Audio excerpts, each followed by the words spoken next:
إن الحمد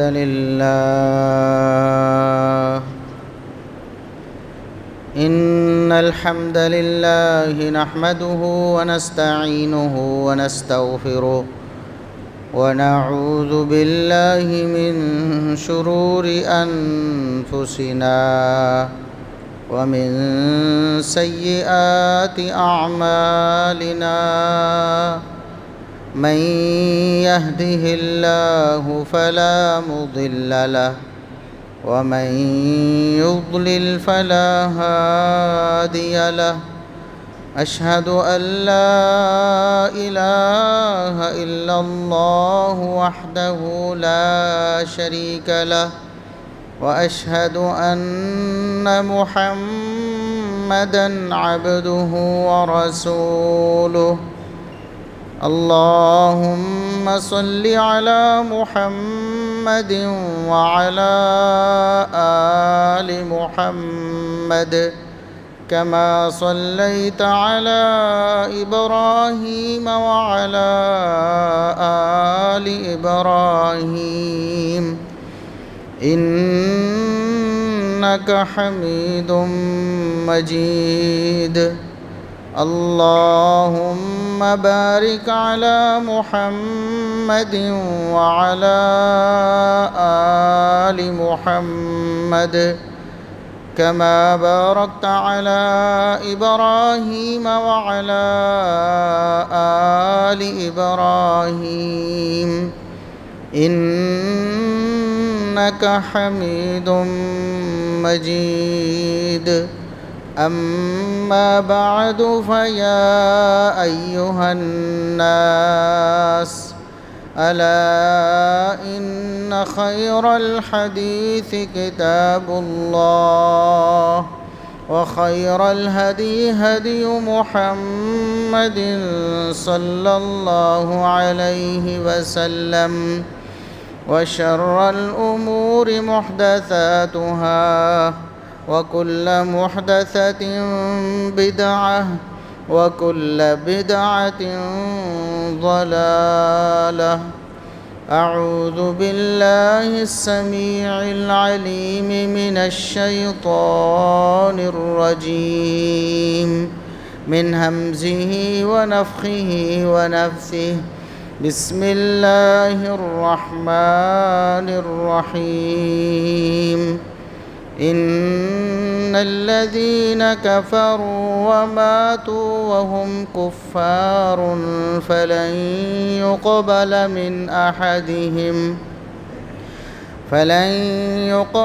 من أحدهم ملء الأرض ذهبا ولو افتدى به أولئك لهم عذاب أليم وما لهم من ناصرين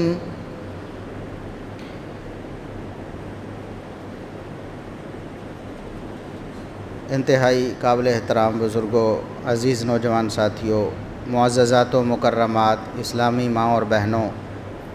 ہر قسم کی حمد و ثنا، تعریف و تمجید، کبریائی، بڑائی، رفعت و عظمت اللہ رب العزت کے لیے جو پوری کائنات کا خالق و مالک ہے۔ بے شمار لا تعداد، بے حد و حساب درود و سلام پیغمبر آخر الزماں، محسن انسانیت، محسن کائنات، خاتم النبیین والمرسلین جناب محمد الرسول اللہ صلی اللہ علیہ وسلم کی ذات اقدس پر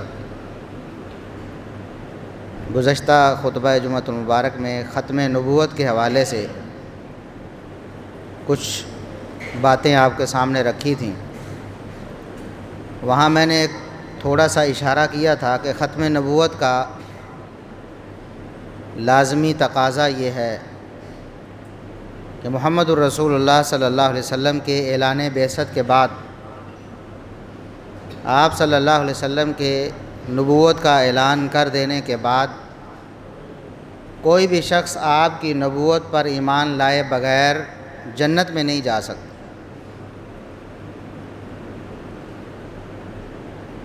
پہلے انبیاء اپنے اپنے علاقوں میں آتے تھے، اس علاقے والے اس نبی کی دعوت پر لبیک کہنے کے مکلف ہوتے تھے۔ اگر اس علاقے والے اس نبی کی دعوت کو نہیں مانتے تھے تو وہ کافر قرار پاتے تھے اور ان کی سزا آخرکار جہنم ہوتی تھی۔ لیکن محمد الرسول اللہ صلی اللہ علیہ وسلم کی ختم نبوت کا یہ لازمی نتیجہ ہے کہ آپ صلی اللہ علیہ وسلم کے اعلان نبوت کے بعد پوری دنیا کے ہر خطے میں رہنے والا ہر فرد، ہر بشر وہ اس بات کا مکلف ہے کہ وہ محمد الرسول اللہ صلی اللہ علیہ وسلم کی نبوت اور رسالت پر ایمان لائے۔ اگر وہ ایمان نہیں لاتا وہ کبھی جنت میں نہیں جا سکتا، وہ جہنم کا ایندھن بنے گا۔ آج کے دور میں جہاں مسلمانوں میں اور بہت سارے فکری انتشار پیدا ہو گئے ہیں، ان کے عقیدے میں اور بہت ساری گمراہیاں آ گئی ہیں، وہاں ایک بہت بڑی گمراہی اس صورت میں آئی ہے کہ مسلمان لبرلزم کا شکار ہو گئے ہیں، سیکولرزم کا شکار ہو گئے ہیں۔ روشن خیالی، سو کالڈ، جو نام نہاد روشن خیالی ہے، وہ سمجھتے ہیں کہ ہمیں روشن خیال چہرہ اسلام کا دوسروں کے سامنے پیش کرنا چاہیے، حالانکہ اسلام تو ہے ہی روشن خیال۔ اسلام سے بڑا روشن خیال مذہب دنیا میں ہے ہی کوئی نہیں۔ تبھی تو ہم مسلمان ہیں جب ہم اپنے مذہب کو روشن خیال سمجھتے ہیں۔ دنیا کی ساری تاریکیاں ہمارے مذہب اسلام نے ختم کی، دنیا کی ساری ظلمتیں ہمارے اسلام میں جو کتاب ہماری آخری قرآن ہے اس نے ختم کی، دنیا کے سارے اندھیرے محمد الرسول اللہ صلی اللہ علیہ وسلم کے فرامین نے ختم کیے۔ تو اسلام پہلے ہی روشن خیال ہے۔ کوئی شخص اگر کہے کہ وہ اسلام کو روشن خیال بنانا چاہتا ہے تو وہ دراصل اللہ رب العزت سے جنگ مول لیتا ہے، وہ محمد الرسول اللہ صلی اللہ علیہ وسلم کی برابری کرنے کا دعوے دار بنتا ہے۔ تو ایک روشن خیالی کے نام پہ ایک گمراہی اور ایک کفریہ نظریہ مسلمانوں میں تیزی سے پرورش پا رہا ہے کہ وہ بطور اسلام ہمارے دین کو جو اپناتے نہیں ہیں، انکار کرتے رہتے ہیں ساری زندگی، ان کی کچھ خوبیاں دیکھ کر، ان کے رفاعی کام دیکھ کر، ان کے کچھ کارنامے دیکھ کر، یا محض اپنی پسندیدگی کو مد نظر رکھتے ہوئے ان کو جنت کے سرٹیفکیٹ بانٹ رہے ہوتے۔ کوئی شخصیت مر جاتی ہے نا، وہ اسلام کی دشمن ہوتی ہے، وہ ساری زندگی کفر میں گزارتی ہے، وہ اسلام پر ظلم و ستم میں بھی ملوث رہتی ہے، وہ قرآن کی انکاری ہوتی ہے، وہ محمد الرسول اللہ صلی اللہ علیہ وسلم کی نبوت پر ایمان نہیں لاتی، تب بھی وہ جو مر جاتی ہے نا، وہ شخصیت، وہ ہستی، وہ مرد ہو یا عورت ہو، تو اس کے مرنے پر پھر ہمارے جو نام نہاد روشن خیال مسلمان ہیں پھر ریسٹ ان پیس کہتے ہیں، یہ جنت میں جائے، اس کا ٹھکانہ جنت ہو، ریسٹ ان پیس کا یہی مطلب ہے۔ وہ اس کو جنت کا حقدار قرار دے رہے ہوتے ہیں محض اس کے چند ایک دنیاوی معاملات کی وجہ سے، اور اس کے دین میں اتنا بڑا کفر، اتنا بڑا شرک، اتنی بڑی گمراہی، اتنی بڑی اسلام دشمنی، اتنی بڑی قرآن دشمنی، اتنی بڑی رسول اللہ صلی اللہ علیہ وسلم کی گستاخی، توہین ان کے سامنے کوئی معنی نہیں رکھتی۔ یہ آج کے مسلمانوں کے عقیدے میں ایک بہت بڑا بگاڑ ہے، جبکہ قرآن کریم نے دو ٹوک الفاظ میں یہ بات بتا دی ہے، اور یہ محمد الرسول اللہ صلی اللہ علیہ وسلم کی ختم نبوت کا تقاضا ہے۔ جو شخص بھی آپ کو خاتم النبیین والمرسلین مانتا ہے، اس کے ایمان کا لازمی تقاضا ہے کہ وہ جو محمد الرسول اللہ صلی اللہ علیہ وسلم پر ایمان نہیں لاتے، ان کا ٹھکانہ جہنم سمجھے، کبھی بھی ان کے جنتی ہونے کا عقیدہ نہ رکھے کہ وہ جنت میں چلے جائیں گے محمد الرسول اللہ صلی اللہ علیہ وسلم کا ساری زندگی انکار کر کے۔ اللہ رب العزت نے قرآن کریم میں بہت سے مقامات پر یہ بات ارشاد فرمائی۔ ایک مقام میں نے خطبے میں تلاوت کیا ہے، ان الذین کفروا وماتوا وہم کفار۔ اللہ رب العزت نے فرمایا جو لوگ کافر ہیں دنیا میں اور کفر کی حالت میں ان کی موت واقع ہو جاتی ہے، مسلمان نہیں ہوتے، محمد الرسول اللہ صلی اللہ علیہ وسلم کا کلمہ نہیں پڑھتے، ایمان میں داخل ہوئے بغیر دنیا سے چلے جاتے ہیں، فَلَن يُقْبَلَ مِنْ أَحَدِهِمْ مِلْءُ الْأَرْضِ ذَهَبًا وَلَوِ افْتَدَىٰ بِهِ۔ اللہ رب العزت فرماتے ہیں قیامت کے دن اگر وہ اپنے اس کفر کے بدلے میں اپنے اس کفر کو ختم کروانے اور معاف کروانے کے لیے زمین کے برابر سونا بھی اللہ کے دربار میں پیش کر دیں فدیے میں اور بدلے میں کہ یا اللہ زمین کے برابر پوری زمین بھر کر میں سونا تجھے دیتا ہوں تو مجھے معاف کر دے، میرے اس کفر سے درگزر کر دے، اللہ رب العزت فرماتے ہیں اللہ رب العزت نہیں قبول کریں گے، قطعاً قبول نہیں کریں گے۔ فَلَن يُقْبَلَ مِنْهُ، کبھی بھی ان سے یہ قبول نہیں کیا جائے گا۔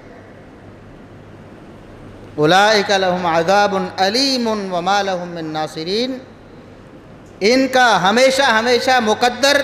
دردناک عذاب ہے اور اللہ کے اس عذاب سے انہیں کوئی بچانے والا نہیں، ان کی کوئی مدد نہیں کرے گا، کیونکہ ان کی موت کفر پر ہو گئی۔ دنیا میں انسان کتنا بڑا کافر ہے، کتنا بڑا مشرک ہے، لیکن موت سے پہلے پہلے اس کے پاس اللہ رب العزت کی دی ہوئی مہلت ہوتی ہے، کسی بھی لمحے اس کی کایا پلٹ جاتی ہے، وہ اللہ رب العزت سے کفر کو ترک کر دیتا ہے، وہ شرک کو ترک کر دیتا ہے، ایمان لے آتا ہے، توحید پر کاربند ہو جاتا ہے، محمد الرسول اللہ صلی اللہ علیہ وسلم کی رسالت کو مان لیتا ہے،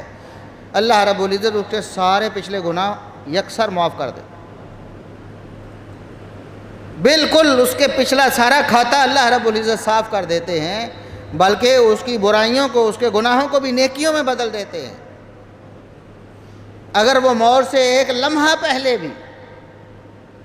فرشتوں کے آنے سے پہلے پہلے، جان نکلنے کے آغاز ہونے سے پہلے پہلے اگر وہ توبہ کر لیتا ہے تو اللہ رب العزت اس کو معاف کر دیتے ہیں اور جنت اس کا ٹھکانہ بن جاتی ہے۔ لیکن اگر اس کی موت اس حالت میں ہو گئی کہ وہ کافر ہی تھا، کفر پر مر گیا، وہ مرد ہو یا عورت، پھر اللہ کا اٹل فیصلہ یہ ہے کہ اس کا ٹھکانہ جہنم ہے، جنت کا تو وہ خواب ہی نہ دیکھے۔ دوسرے مقام پر اللہ رب العزت نے فرمایا جو لوگوں نے اللہ کے ساتھ کفر کیا، وَاسْتَكْبَرُوا عَنْهَا، اللہ کی آیات کو جھٹلایا اور اکڑ گئے، اللہ کی آیات کو ماننے سے انکار کر دیا۔ اللہ کی آیات سامنے آتی تھیں، سنائی جاتی تھیں، پڑھتے تھے، سنتے تھے، لیکن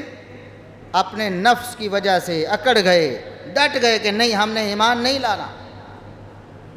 لا تفتح لهم ابواب السماء، اللہ فرماتا ہے ان کے لیے آسمان کے دروازے نہیں کھولے جائیں گے۔ آسمان کے دروازے مومنوں کے لیے کھولے جاتے ہیں، جب ایک مومن کی روح قبض ہوتی ہے، ایک مسلمان کی روح قبض ہوتی ہے، اللہ اور اس کے رسول صلی اللہ علیہ وسلم کے فرما بردار بندے کی روح قبض ہوتی ہے، آسمان کے دروازے اس کے لیے کھولے جاتے ہیں، اس کو خوش آمدید کہا جاتا ہے۔ ایسے لوگ جو کفر کی حالت میں مر گئے، اللہ کی آیات سنتے رہے، پڑھتے رہے، لیکن ایمان نہیں لائے،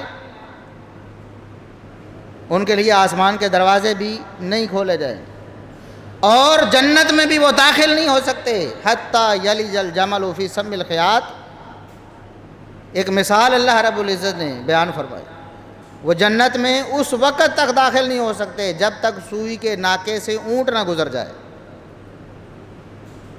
یہ تعلیق بالمحال ہے، یعنی ایسا ہو ہی نہیں سکتا، نہ سوئی کے ناکے سے اونٹ گزرنا ہے اور نہ انہوں نے جنت میں داخل ہونا ہے۔ جو کفر کی حالت میں مر جاتے ہیں، محمد الرسول اللہ صلی اللہ علیہ وسلم پر ایمان نہیں لاتے، کبھی بھی قطعاً جنت میں داخل نہیں ہو سکتے۔ یہ دو ٹوک فیصلہ ہے اللہ رب العزت۔ اس کے علاوہ اور بھی بہت ساری آیات ہیں قرآن کریم میں، اور پھر محمد الرسول اللہ صلی اللہ علیہ وسلم نے بھی واشگاف الفاظ میں یہ حقیقت بیان فرما دی۔ صحیح مسلم کی حدیث ہے، رسول اللہ صلی اللہ علیہ وسلم نے فرمایا والذی نفس محمد بیدہ، مجھے اس ذات کی قسم ہے جس کے ہاتھ میں محمد کی جان ہے، یعنی اللہ رب العزت کی قسم اٹھائی محمد الرسول اللہ صلی اللہ علیہ وسلم۔ آپ تو ویسے ہی صادق و مصدوق ہیں، آپ کی صداقت میں تو ویسے ہی کوئی شبہ نہیں، آپ تو ویسے ہی سچے ہیں، لیکن پھر بھی آپ اپنی بات کو مزید پختہ کرنے کے لیے، مسلمانوں کو احساس دلانے کے لیے، ان کے یقین کو اور پختہ کرنے کے لیے آپ اللہ کی قسم اٹھاتے کہ اس ذات کی قسم جس کے ہاتھ میں محمد کی جان ہے، لا يسمع بی احد من هذه الامت یہودی ولا نصرانی، میری نبوت اور میری رسالت کے اعلان کے بعد قیامت تک آنے والے انسانوں میں سے کوئی بھی جب میرے بارے میں سن لیتا ہے، میرے بارے میں اس کو خبر پہنچ جاتی ہے، میری نبوت اور رسالت کا اعلان اس کو پہنچ جاتا ہے، میرا لایا ہوا قرآن اس کے پاس پہنچ جاتا ہے، میرا فرمان اس کو معلوم ہو جاتا ہے، اس کے بعد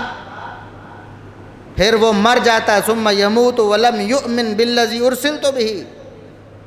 پھر وہ اس حالت میں مر جاتا ہے کہ میرے لائے ہوئے دین پر ایمان نہیں لاتا، میرے لائے ہوئے قرآن کو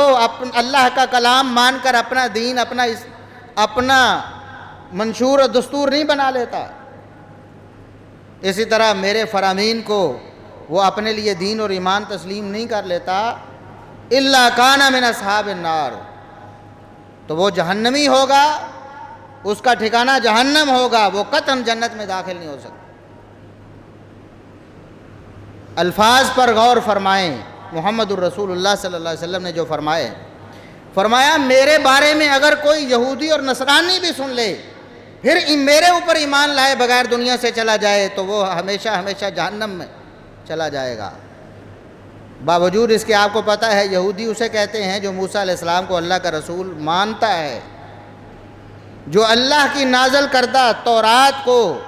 اپنی کتاب مانتا ہے، اور نصرانی اس کو کہتے ہیں جس کو ہم عیسائی کہتے ہیں،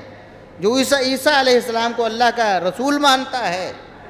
اور اللہ کی نازل کردہ انجیل جو کتاب ہے اس کو اپنا دین مانتا ہے، اس کو اپنی کتاب مانتا ہے،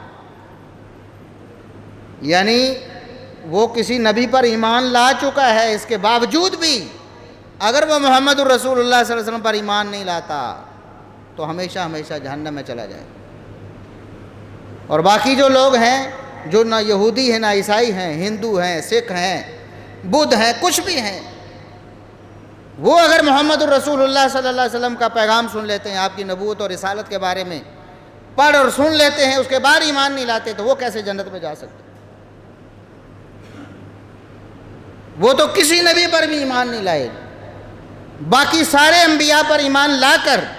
اگر محمد الرسول اللہ صلی اللہ علیہ وسلم پر ایمان نہیں لاتا کوئی شخص تو وہ جنت میں داخل نہیں ہو سکتا۔ اور جو کسی نبی پر ایمان نہیں لاتا سب نبیوں کو جھٹلاتا ہے، سب نبیوں کا انکاری ہے، اللہ کی سب کتابوں کا انکاری ہے، وہ کیسے جنت میں چلا جائے؟ اس لیے مسلمانوں کو اپنے عقیدے پر غور کرنا چاہیے کہ ان کا عقیدہ ہے کیا، کہیں ان کے عقیدے میں کفر شامل تو نہیں ہو رہا۔ یہ کفر ہے، قرآن کا انکار ہے۔ قرآن کہتا ہے کہ محمد الرسول اللہ صلی اللہ علیہ وسلم پر ایمان لائے بغیر کوئی بندہ جنت میں نہیں جا سکتا۔ نبی کریم صلی اللہ علیہ وسلم فرماتے ہیں کہ میرے اوپر ایمان لائے بغیر کوئی بندہ جنت میں داخل نہیں ہو سکتا۔ پھر کوئی شخص یہ سمجھ لیتا ہے یا یہ دعویٰ کر دیتا ہے، آج آپ کو بہت سے لوگ اسلام کے نام پہ ایسی باتیں کرتے ہیں سنائی دیں گے۔ فلاں جی ایک ڈاکٹر آئی تھی پاکستان میں، اس نے پاکستان کے لوگوں کے لیے بڑا رفائی کام کیا تھا، اس کے مرنے پر بھی لوگوں نے کہا کہ نعوذ باللہ ثم نعوذ باللہ، اس کے لیے ایسے دعائیہ الفاظ جو نیک مسلمانوں کے فوت ہونے والوں نیک مسلمانوں پر کہے جاتے ہیں، اللہ رحمت کرے، ہم کہتے ہیں نا، مرحوم بھی کہہ رہے، رحمہ اللہ کہہ رہے، رحمت اللہ علیہ کہہ رہے، ایسے الفاظ بھی اس کافرہ عورت کے مرنے پر کہے گئے۔ یاد رکھیں کسی کافر کی دنیا میں کی ہوئی نیکی قابل قدر ہے، اللہ رب العزت بھی اس کی قدر کرتا ہے، لیکن دنیا میں مسلمان بھی اس کی قدر کرتے ہیں، لیکن دنیا میں، آخرت میں اس کا کوئی حصہ نہیں۔ صحیح مسلم میں ہی نبی کریم صلی اللہ علیہ وسلم کی ایک دوسری حدیث ہے، سیدہ عائشہ صدیقہ رضی اللہ عنہ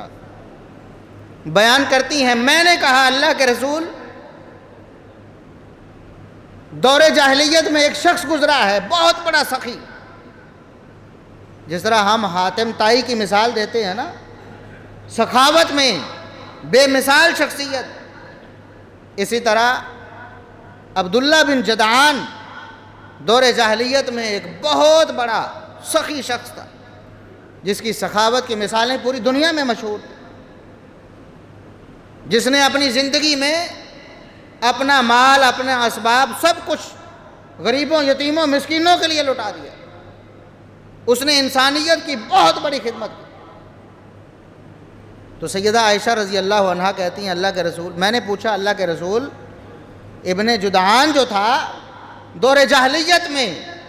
اس نے بہت بڑی انسانیت کی خدمت کی ہے،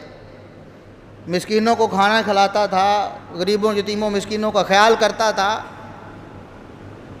آپ کا کیا خیال ہے؟ حل ذالک نافعہ، کیا اس کی یہ انسانیت کی خدمت اس کو کوئی فائدہ دے گی؟ پوچھنے کا مقصد کیا تھا؟ دنیا میں تو فائدہ دے ہی رہی تھی نا، اس کی تعریف ہو ہی رہی تھی، آخرت میں کیا اس کو کوئی فائدہ ہوگا اس کی خدمت انسانیت کا؟ اللہ کے رسول صلی اللہ علیہ وسلم فرمایا لا ینفعہ، بالکل آخرت میں اس کی یہ جو خدمت انسانیت ہے اس کو کوئی فائدہ نہیں دے، اس لیے کہ اس نے زندگی میں ایک دفعہ بھی اپنے رب پر ایمان کا اظہار نہیں کیا۔ وہ غریبوں، یتیموں، مسکینوں پر مال خرچ کرتا رہا، وہ انسانیت کی خدمت ضرور کرتا رہا، لیکن اس نے اپنے رب کو ہی نہیں پہچانا ہے۔ اس نے کسی ایک دن بھی نہیں کہا کہ یا اللہ قیامت کے دن میرے گناہوں سے مجھے معاف کر دینا۔ وہ ایمان نہیں لایا تھا۔ جب ایمان نہیں لایا تو اس کا کوئی بھی عمل قیامت کے دن اس کو کوئی فائدہ نہیں دے گا، کوئی فائدہ نہیں دے گا۔ اس لیے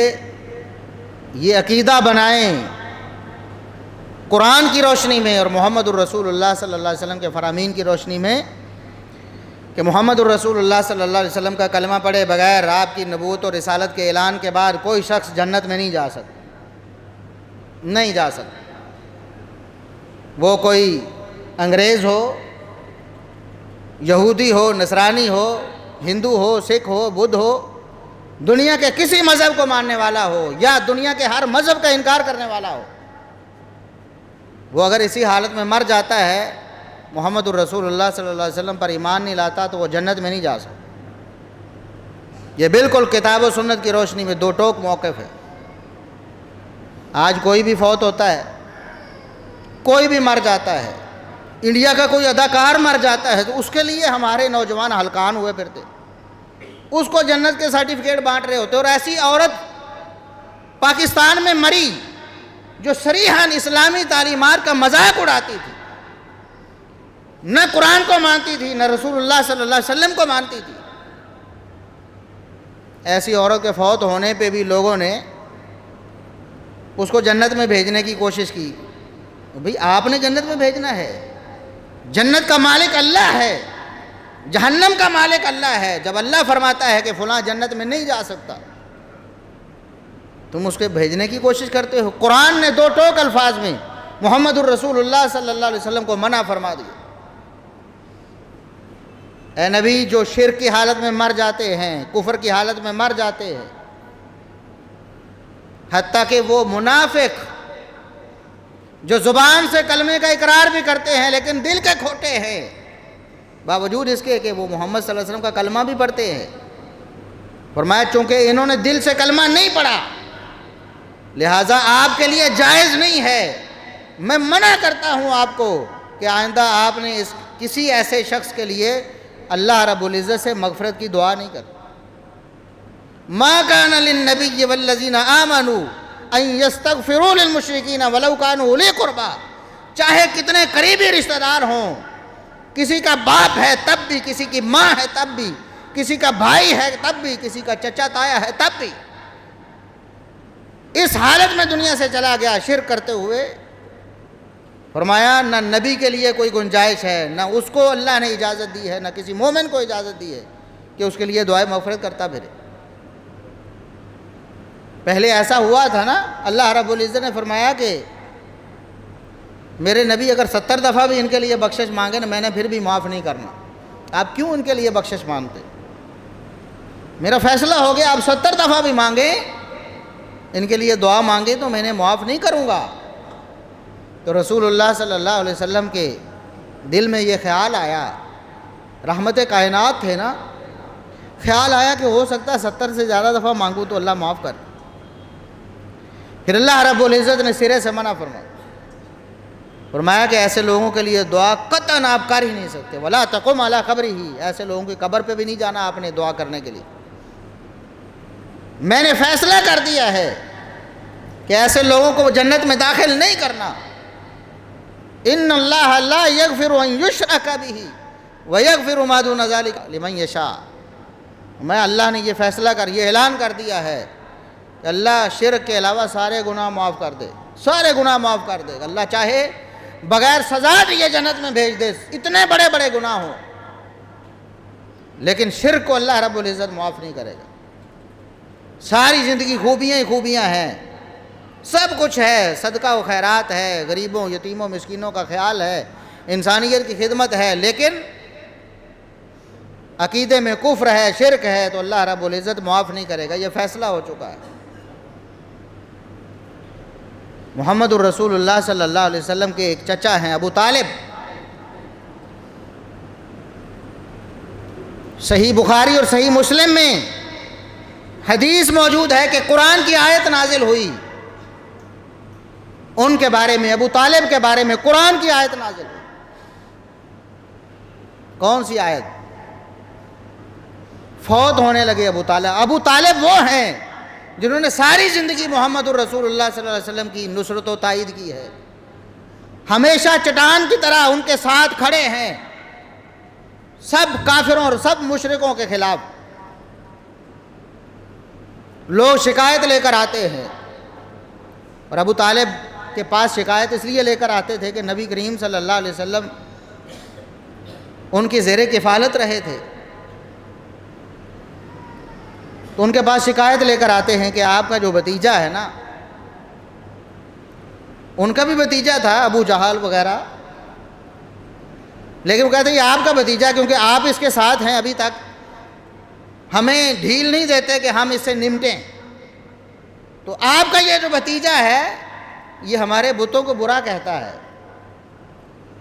تو آپ اسے کہیں کہ یہ ذرا نرمی کرے اور ایسا کہنا چھوڑ دے۔ محمد الرسول اللہ صلی اللہ علیہ وسلم کو بلایا ابو طالب نے، بلا کر کہا بیٹا یہ لوگ کیا کہہ رہے ہیں، یہ آپ کے رشتہ دار ہیں، یہ آپ کے چچے تائے ہیں، آپ کے خاص رشتہ دار ہیں، یہ کچھ کہہ رہے ہیں، یہ کہہ رہے ہیں کہ آپ ان کے معبودوں کو برا بھلا کہتے ہیں۔ تو محمد الرسول اللہ صلی اللہ علیہ وسلم نے اس وقت فرمایا کہ چچا جس طرح ان کے لیے یہ ممکن نہیں ہے، یہ سورج انہیں نظر آ رہا ہے نا، یہ سورج چمک رہا ہے سر پہ، جس طرح ان کے لیے ممکن نہیں کہ اس سورج سے ایک سلائی جلا کر مجھے دے دیں، ادھر آگ جلا لیں، تو میرے لیے اس سے بھی زیادہ مشکل ہے کہ میں توحید کی دعوت چھوڑ دوں۔ جس طرح یہ سورج سے آگ نہیں جلا سکتے، ان کے لیے ممکن نہیں ہے، مشکل ہے نا، ناممکن ہے، اس سے بڑھ کر میرے لیے ناممکن ہے کہ میں توحید کی دعوت چھوڑ دوں۔ اس وقت ابو طالب نے کہا تھا کہ جاؤ بھتیجے تم اپنے دین کی دعوت دو، میں تمہارے ساتھ کھڑا ہوں، اور انہیں کہا کہ جاؤ چلے جاؤ، میں اپنے بھتیجے کو نہیں روک سکتا۔ لیکن یہی ابو طالب ایمان نہیں لائے۔ دیکھیں ان کی خدمات کا اعتراف جو دنیا میں انہوں نے کی ہیں آج بھی ہے۔ ہم ابو طالب کو نفرت سے یاد نہیں کرتے، ابو جہل کو نفرت سے یاد کرتے ہیں، کیونکہ دنیا میں بھی اس کے کام گندے تھے، دنیا میں بھی اس نے اسلام کی اور پیغمبر اسلام صلی اللہ علیہ وسلم کی دشمنی کی، اس لیے ہم اس کا تذکرہ ہمیشہ برے الفاظ سے کرتے، ابو لہب کو برے الفاظ سے یاد کرتے، لیکن ابو طالب کو برے الفاظ سے یاد نہیں کرتے۔ دنیا میں اس کی جو اچھائیاں تھیں ہمیں اس کا اعتراف ہے، اور محمد الرسول اللہ صلی اللہ علیہ وسلم کو بھی اعتراف تھا۔ اس کے باوجود جب فوت ہونے لگے ابو طالب، آخری وقت آ گیا، پتہ چل جاتا تھا نا پرانے جو لوگ ہوتے تھے کہ اب موت کا وقت آ گیا ہے، اب بچنے کی کوئی امید نہیں، تو رسول اللہ صلی اللہ علیہ وسلم ابو طالب کے پاس تشریف لائے اور کہا چچا ساری زندگی آپ نے میرے اوپر بڑے احسان کیے، آج ایک اور احسان کر دینا،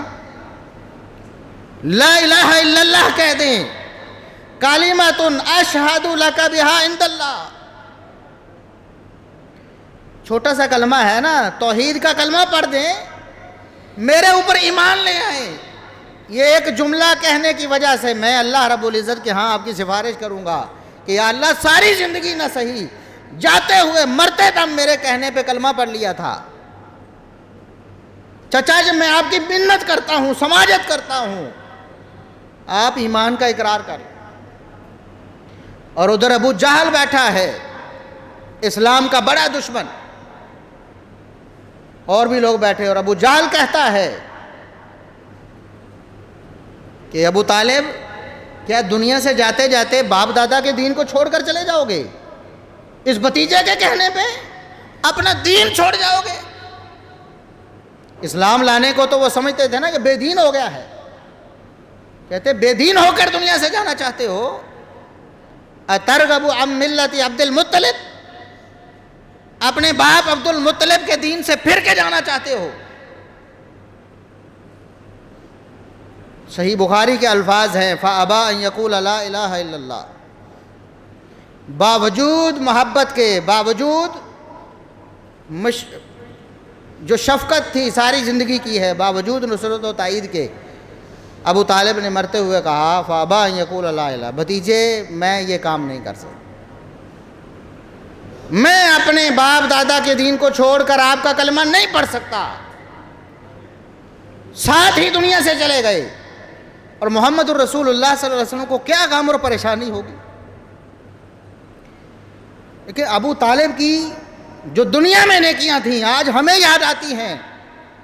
تو ہمیں افسوس ہوتا ہے کہ ایسا شخص کیوں جنت کا حقدار نہ ہوا۔ تو محمد الرسول اللہ صلی اللہ علیہ وسلم جن کے وہ چچا تھے، جن کی ساری زندگی انہوں نے نصرت و تائید کی، وہ کیسے پریشان نہ ہوتے؟ بڑے رنجیدہ ہوئے محمد الرسول اللہ صلی اللہ علیہ وسلم، بڑے پریشان ہوئے، بڑے غمگین ہوئے،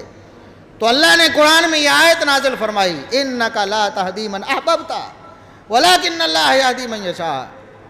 اے نبی کسی کو ہدایت دینا آپ کے بس میں نہیں ہے، آپ کا کام کوشش کرنا تھا، پیغام پہنچانا تھا، محنت کرنا تھا، آپ نے کر دی ہے، آپ نے کوشش اور محنت میں کوئی کمی نہیں چھوڑی، آخری وقت میں بھی آپ نے کوشش کی کہ میرا چچا کلمہ پڑھ لے،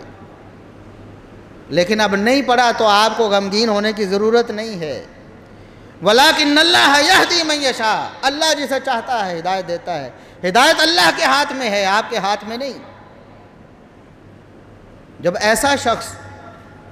جس نے زندگی میں خوبیاں ہی خوبیاں کمائی ہیں اور محمد الرسول اللہ صلی اللہ علیہ وسلم کی نصرت و تائید کرتا رہا ہے، وہ بھی اگر آپ پر ایمان لائے بغیر دنیا سے جاتا ہے تو اللہ کا فیصلہ ہے قرآن میں، نبی کا فیصلہ ہے اپنے فرمان میں کہ وہ جہنم میں جائے گا۔ اور صحیح بخاری و مسلم میں الفاظ ہیں، اللہ کے رسول صلی اللہ علیہ وسلم سے پوچھا گیا کہ آپ کے چچا جو دنیا میں آپ کی نصرت کرتے رہے، کیا دنیا میں جو انہوں نے کیا اس کا کوئی فائدہ ہوگا؟ کیا جہنم سے بچ جائیں گے؟ کیا جنت میں چلے جائیں گے؟ فرمایا جنت میں نہیں جا سکتے، ہاں اتنا ہوگا، کافروں کو بھی مختلف عذاب ہوتے ہیں نا، کسی کا کفر بڑا ہے، کوئی اسلام کا دشمن کو محمد الرسول اللہ علیہ وسلم کو قتل کرنے کے ارادے سے ساری زندگی کوشش کرتا رہا، اور ایک وہ ہیں جو ابو طالب ہیں، فرق تو ہوگا نا، جتنا بڑا کفر ہے اتنی بڑی سزا ہے۔ منافقوں کے بارے میں فرمایا کہ فی الدرک الاسفل من النار، وہ جہنم کے سب سے نچلے ترین طبقے میں ہوں گے، سب سے برا عذاب ان کو ہوگا، کیونکہ ان کی خباثت بڑی ہے، اسلام کا نام لے کر اسلام کی جڑیں کاٹی، تو کافروں کو مختلف عذاب ہوں گے ان کے کفر کے حساب سے. فرمایا ابو طالب کو آگ کا جوتا پہنایا جائے گا, صرف جوتا پہنایا جائے گا, اور اس جوتے کے پہنانے کی وجہ سے ان کا دماغ کھول رہا ہوگا. تو جب نبی کے چچا ابو طالب کو ایمان لائے بغیر, کلمہ پڑھے بغیر, ان کی نیکیاں فائدہ نہیں دے سکیں, تو پھر اور کسی کافر کو جو ساری زندگی اسلام کا بھی مخالف رہا, جو محمد الرسول اللہ صلی اللہ علیہ وسلم کا بھی مخالف رہا اور آپ کا کلمہ نہیں پڑھا اور دنیا سے چلا گیا, اس کو تو تم جنت کے ٹکٹ بانٹ رہے ہو؟ کس قسم کا تمہارا ایمان ہے؟ کون سے اسلام کو ماننے والے؟ ابھی رات ہی وہ ملکہ جو ہے وہ فوت ہو گئی. اب اس نے دنیا میں جو بھی کیا, ایسی کوئی بڑی نیک تو تھی نہیں کہ اس نے دنیا میں خوبیاں کی ہوں, لیکن اگر اس کی زندگی میں ساری خوبیاں ہوں, اس نے اسرائیل سے مل کر مسلمانوں کا کلا کما نہ بھی کیا ہوتا, اس نے اسلام کے خلاف کوششیں نہ بھی کی ہوتی, ساری زندگی مسلمانوں کی خیر خواہ بھی رہی ہوتی, تب بھی جنت میں نہیں جا سکتی. چیزا کہ ایسی حالت میں آپ اس کو ریسٹ ان پیس کہہ رہے, آپ اس کے لیے نیک خواہشات کا اظہار کر رہے, اور آپ سمجھ رہے ہیں کہ ہم اسلام کا کوئی روشن خیال چہرہ متعارف کروا رہے ہیں. اللہ کی قسم یہ اسلام نہیں ہے, یہ خالص کفر ہے, یہ انکار ہے قرآن کا بھی, یہ محمد الرسول اللہ صلی اللہ علیہ وسلم کے فرامین کا بھی انکار ہے. اللہ سے دعا ہے کہ اللہ رب العزت ہمیں کتاب و سنت کے مطابق اور اللہ اور اس کے رسول صلی اللہ علیہ وسلم کے دیے ہوئے دین کے مطابق اپنی پوری زندگی بسر کرنا, اپنا عقیدہ اور عمل بنانے کی توفیق عطا فرمائے. وآخر دعوانا الحمدللہ رب العالمین.